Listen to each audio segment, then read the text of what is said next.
Vale Ecologia. Oferecimento Fibria. Há 13 anos, parceira do projeto Rio Vivo.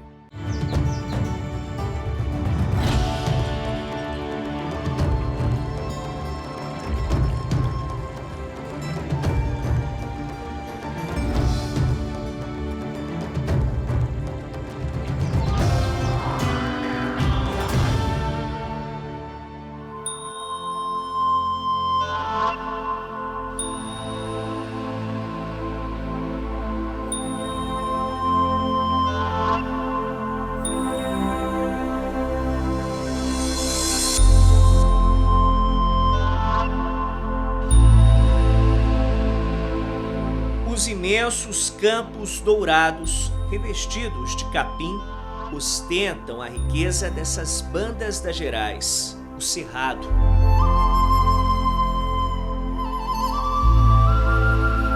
Na Serra da Canastra, no sudoeste de Minas Gerais, o fragmento desse bioma brasileiro se mostra em sua mais impecável essência, completo.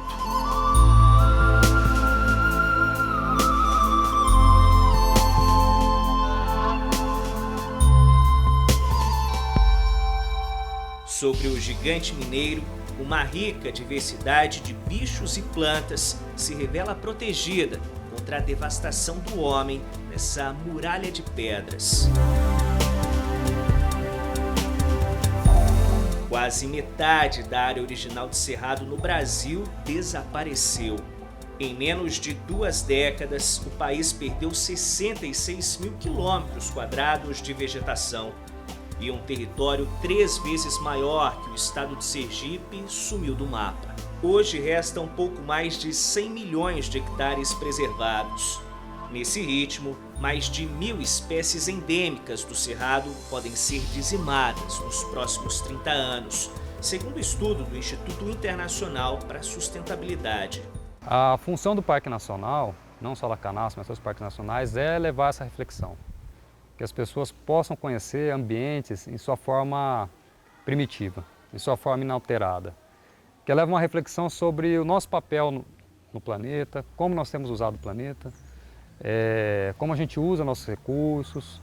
Então, a gente espera que todo visitante que venha faça essa reflexão, valorize mais a biodiversidade nossa, aquela velha frase, né, muito usada, né, a gente tem que conhecer algo, né, para dar importância para ela, né, conhecer para preservar. Se a gente não conhece, talvez aquilo não tenha importância. Então, a partir do momento que a pessoa conhece essa biodiversidade, com certeza ele vai ter uma consciência maior da importância de preservá-la. Nos confins de Minas Gerais, um reduto guardado entre simpáticas cidadezinhas mantém um cerrado inviolável e garante a continuidade das diversas espécies que vivem nele.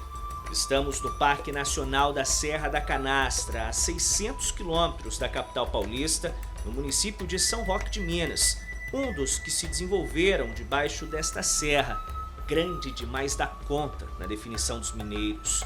Com mais de 1.400 metros de altitude, essa fortaleza, composta de quartzito, se estende na paisagem rodeada de belas montanhas.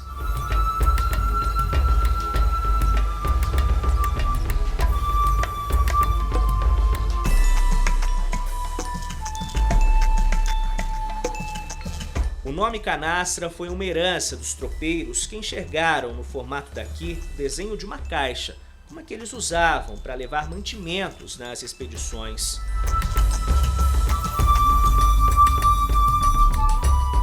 No passado, a produção rural dominava essa região. Na década de 70, dezenas de fazendeiros saíram daqui com a criação do Parque Nacional da Serra da Canastra. São pouco mais de 80 mil hectares. O Cerrado, um dos 6 biomas brasileiros, ocupa praticamente todo este território. No meio do pasto, os modestos galhos secos, sem extravagantes cores, nem flores, nem frutos com seus sabores, bailam e coreografam um incrível espetáculo de contorcionismo.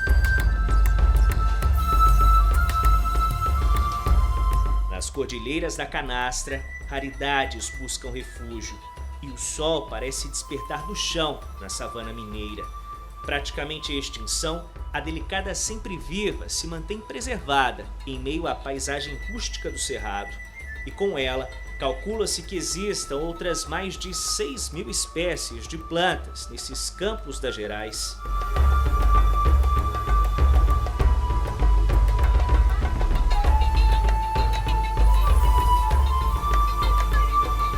O Cerrado, ele tem a beleza nos detalhes. Quando você chega num campo nativo e olha aquilo, às vezes pensa, só capim. E quando a gente começa a conviver com essa vegetação e ver o ciclo anual dela, a cada mês que você vai no Chapadão, você vai ver que ele tem uma cor, ele tem uma espécie predominante em floração, tem uma fauna associada, tem uma espécie de ave que é migratória, que ocorre só aquela época no Chapadão. Tem épocas que são mais fáceis de visualizar, por exemplo, o veado campeiro, o tamanduá-bandeira. Então tem muita vida, só que a gente tem que se ater a esses detalhes, que é onde está escondida a beleza do Cerrado. O Cerrado possui uma biodiversidade impressionante. No silêncio da serra, solitário, o tamanduá-bandeira sai em mais uma caminhada pela pastagem. Praticamente nada preocupa este simpático e sossegado mamífero. Ele percorre longas distâncias sem rumo certo, um andarilho da savana mineira.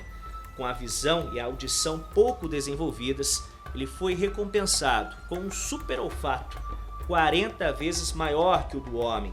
Sua língua, com cerca de 60 centímetros, explora elaboradas galerias de formigueiros em busca do seu prato principal.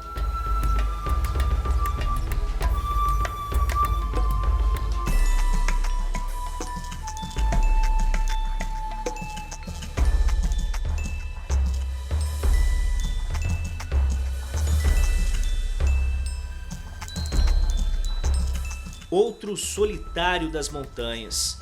O pelo laranja deste representante da fauna do Cerrado se camufla nos campos. Com suas pernas longas, supera o capim-alto e corre rápido, num belo espetáculo da natureza. O lobo-guará gosta da liberdade e leva a vida solitário. Desconhece o significado de matilha ou bandos, mas ele não suporta essa solidão por muito tempo e uma vez por ano procura companhia, no período de reprodução. Cerca de 50 animais da espécie estão catalogados e são devidamente monitorados no Parque da Canastra. Mas eles nunca estão sozinhos. O cuidado com a espécie mostra a remissão da humanidade depois de devastar o habitat do lobo-guará e colocá-lo na lista de risco de extinção. O lobo-guará, ele é uma espécie típica do Cerrado, né? Só que aqui na Canastra a gente já tem estudos de longo prazo mostrando que a gente tem uma população bem vigorosa de lobo-guará aqui na região. Tá? O lobo-guará está ameaçado principalmente pela perda de hábitat. O que significa isso? O ambiente natural que foi transformado para outro uso, né? O que é permitido pela nossa legislação, o uso das propriedades, mas esse uso, quando é muito intensificado, acaba prejudicando algumas espécies. O lobo-guará é uma dessas. Então, esse mosaico de áreas protegidas aqui da Canastra, com propriedades que têm um uso menos intensivo, tem permitido a ocorrência satisfatória dessas espécies. Os estudos indicam que as populações têm se mantido na região. A gente tem aqui na Canastra uma pesquisa de longa duração, já com o lobo-guará, que é a Procarnívoros e o pessoal do Senap, que é o Centro de Pesquisas de Predadores, do ICMBio, que já desenvolve esse projeto faz mais de 10 anos aqui, acompanhando a população. E aqui, hoje, a Canastra é o local que a gente tem a maior população conhecida de lobo-guará, que já foi catalogada, né, já foi pesquisada. O pessoal acompanha os lobos, faz captura, marcação e define a área de vida deles, além de observar o comportamento, padrão sanitário deles, várias coisas que são importantes para a conservação da espécie, que é ameaçada de extinção. Montanhas cuidadosamente erguidas com capricho em cada contorno, monumentos de Minas Gerais, e entre essas curvas esculturais, um pedaço do Cerrado brasileiro se mantém preservado em solo mineiro.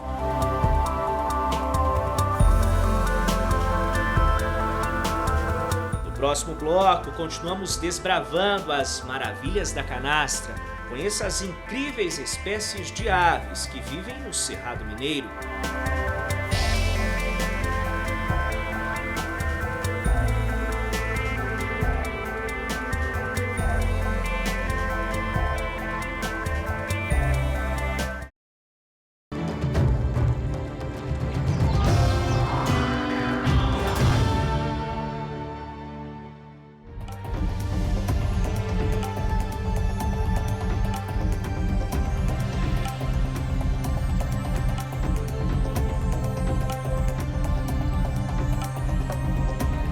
O imponente carcará, pousado elegantemente sobre o cupim, observa a paisagem da canastra. Mas este senhor do cerrado, cheio de charme, tem outro interesse. Comum nessas bandas, esse oportunista, predador dos céus, sonda sua próxima presa. Cobras, sapos, insetos e pequenos roedores. O cardápio é variado. Ele escolhe seu banquete com um detalhe: presas com poucas chances de defesa, perto da sua habilidade de caçador.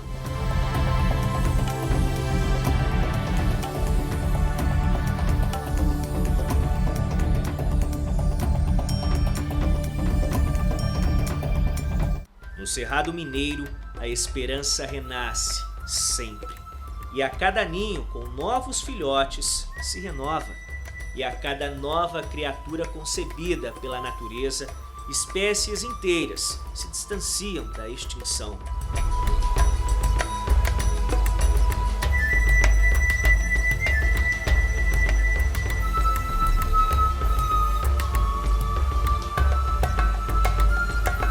Os passos desengonçados da dona Siriema têm destino certo: o farto banquete no cupim, iguaria caipira, muito consumida pelas aves daqui. Matuta, ela não costuma usar muito suas asas, prefere os pés no chão. Esconde uma capacidade incrível, chega a correr 50 km por hora, campeã de maratona olímpica.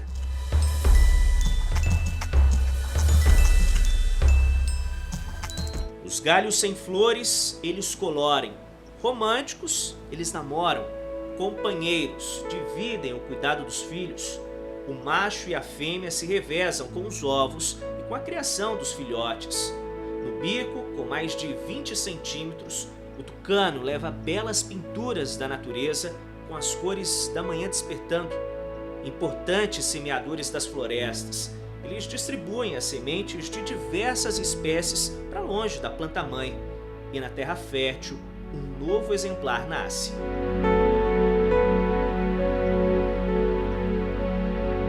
Nas cordilheiras da Canastra são cerca de 400 espécies diferentes de aves, mas nenhuma delas provavelmente seja mais reservada que o pato mergulhão. Os registros desse animal são extremamente raros. No barranco, a moradia improvisada protege os novos patinhos recém-chegados à canastra. Na companhia dos pais, eles passeiam pela primeira vez e a família baila sobre as águas cristalinas daqui. Um espetáculo que vem se repetindo cada vez menos, mas encontros como este deixam os pesquisadores esperançosos. O pato mergulhão está entre as 10 aves aquáticas mais ameaçadas de extinção do planeta. Estudos mostram que a restrita população global da espécie reúne cerca de 250 indivíduos. E pelos rios de águas claras com fartura de peixes, eles encontram sobrevivência e resistem. Hoje, regiões da Serra da Canastra são como santuários para a espécie e rota de pesquisadores que monitoram as aves. Essa espécie, ela é muito restrita, ela é muito exigente. Ela só ocorre em rios que tem águas claras, águas geladas e que tem uma abundância de peixe para a alimentação dessa espécie. E por isso mesmo a gente chama até ele de indicador ambiental. Onde a gente tem um pato mergulhão, eu tenho certeza que eu tenho uma água de qualidade, um ambiente pouco alterado pelo homem. E nessa região a gente tem o privilégio de ter a maior população conhecida de pato mergulhão, ela ocorre aqui na região da Canastra. Então tem uma importância vital para a proteção dessa espécie. É a espécie mais ameaçada de extinção que a gente abriga aqui na canastra. O pato mergulhão, ele está entre as 5 aves aquáticas mais ameaçadas do mundo e a maior população conhecida deles e que assim, que eu creio que não existam muitas outras mais, é aqui na canastra. Também tem um projeto de pesquisas, tem 2 equipes trabalhando com o pato mergulhão aqui já faz tempo, o pessoal do Instituto Terra Brasília e da Federal Fluminense, também trabalha com o pato mergulhão há muito tempo aqui. Por isso que esse parque é importante, porque ele garante essa água limpa que esse animal depende. Mas este refúgio está diante de um impasse. O surgimento do parque desagradou muita gente e causou uma enorme discórdia. Nessas bandas de Minas Gerais, o homem vive do que a natureza oferece, mas desampara seu ganha-pão. Burocracia, discussões políticas e desinteresse do poder público empacam a conclusão da regularização da área total do parque, quase o triplo da medida atual, que é de 80 mil hectares. O Parque Nacional da Canastra vive um dilema desde a criação dele. Originalmente, a área do parque abrangia 200 mil hectares. Menos da metade foi regularizada com os processos de desapropriação em 40 anos. Em 2005, o governo federal se debruçou novamente sobre o projeto e retomou as discussões para concluir a retirada dos demais proprietários com o pagamento das indenizações. Mas o processo é bastante burocrático, viu? E a conclusão deve ir a perder de vista. Quando eu estou aqui vendo o problema, parece que é uma área muito grande, mas quando eu abranjo o olhar, eu tento ver o que é essa região, um contexto maior, a gente vai ver que a canastra é mais um pinguinho só. Então é uma pequena área preservada, 200 mil hectares não é tanta área, mas ela tem uma importância primordial para uma biodiversidade que está associada, para os serviços ambientais que estão associados e para a manutenção de importantes afluentes que servem não só para a geração de energia, mas servem para consumo das pessoas, serve para a manutenção de peixes, serve para diversas funções, então que tem que ser valorizado. Você vendo um ambiente preservado, a pessoa começa a formar nela aquela consciência de que realmente a gente precisa preservar, inclusive recuperar áreas, porque o mundo precisa de água, precisa de ar, né? Precisa de plantas. Deus privilegiou Minas Gerais com belezas deslumbrantes, mas não deu mar de presente para os mineiros. E a imensidão azul dessas bandas foi obra do homem, inspirado no Criador. Enormes cânions emolduram a paisagem. No futuro, o novo traçado do Parque Nacional da Serra da Canastra inclui a cidade de Capitólio, outra preciosidade dessa região de Minas. O Lago de Furnas, um imenso reservatório de 1.440 km², 4 vezes maior que a Baía de Guanabara, no Rio de Janeiro, serpenteia entre os paredões de pedra. Gigantes fendas com mais de 20 metros de altura rasgam as montanhas e a água verde esmeralda preenche o caminho. Considerado um dos maiores lagos artificiais do planeta, o Mar de Minas banha outros 33 municípios. Nessa obra, natureza e homem foram cúmplices, e com o mar parece que não falta mais nada para Minas ser o paraíso.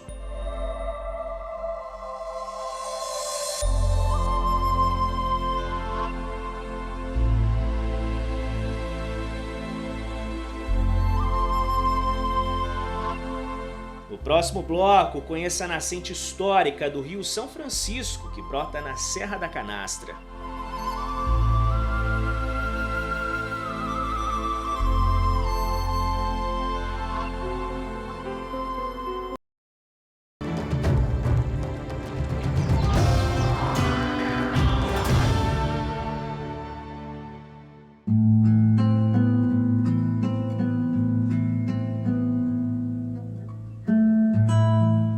Com o nome de santo, Francisco.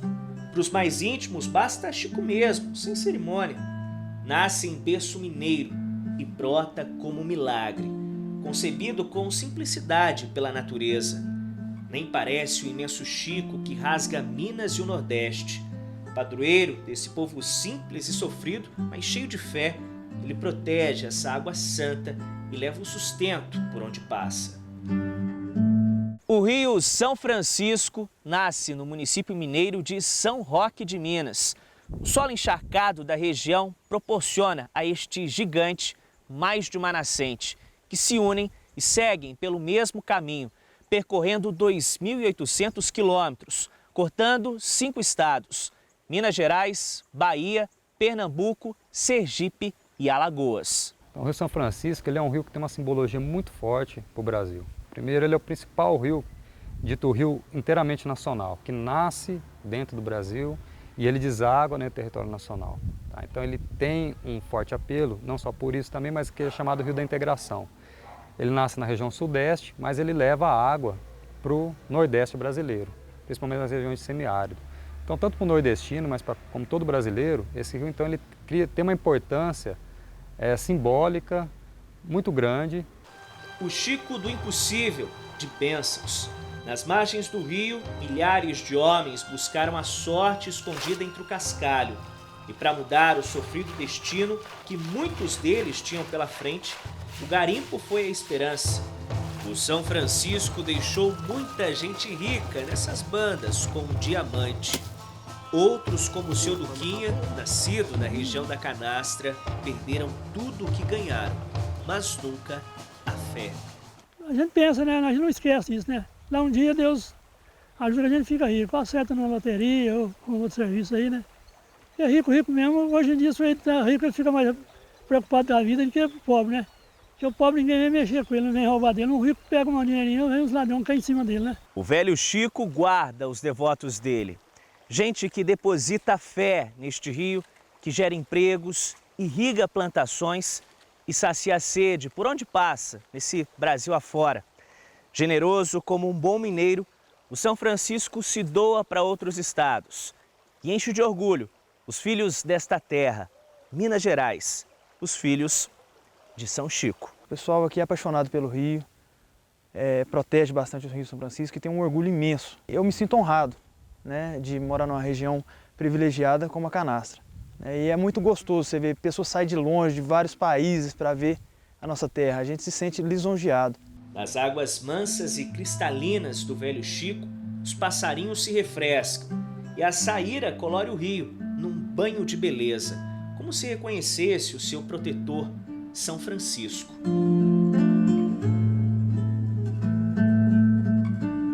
Pela fresta, no imenso paredão, espremido entre as rochas, o rio supera a Canastra e o manto branco despenca. São 186 metros de queda livre, mesma altura de um prédio de 50 andares. O primeiro grande espetáculo do São Francisco. E feito renda, trançada pela natureza, a cachoeira enfeita a serra e quando cai, muda de cor, se espalha num poço natural congelante. O velho Chico leva 14 quilômetros cortando o cerrado para nos impressionar, desde o surgimento do singelo fio d'água e como um grande milagre se lança. A gente vem de estresse, do trabalho, se renova e volta com um gás total. E planejando voltar já, na verdade, né? Porque vale a pena, é bem gostoso mesmo. O rio, que nasce das entranhas da serra, no descampado do cerrado, ganha a proteção da mata no caminho. E a Mãe Natureza intercede e cuida do filho Francisco. Em todo o percurso do rio, nenhum voo alçado por essas águas abençoadas é maior e mais surpreendente do que este, da Cascadanta. O nome foi dado à cachoeira devido a uma árvore nativa daqui com propriedades medicinais.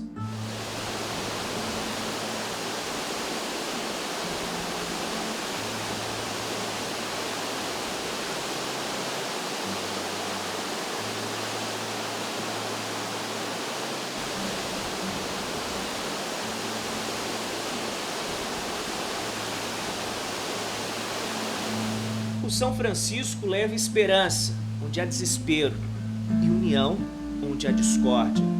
Onde há dúvida, ele prova a existência de Deus e renova a fé. Quando se doa, se recebe. Provável explicação para tamanha fartura deste rio. Se o povo sofrido desse Brasil chora, com sede, com fome, o velho Chico consola e leva a felicidade que cabe nas mãos de quem crer.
Vale Ecologia. Oferecimento Fibria. Há 13 anos, parceira do projeto Rio Vivo.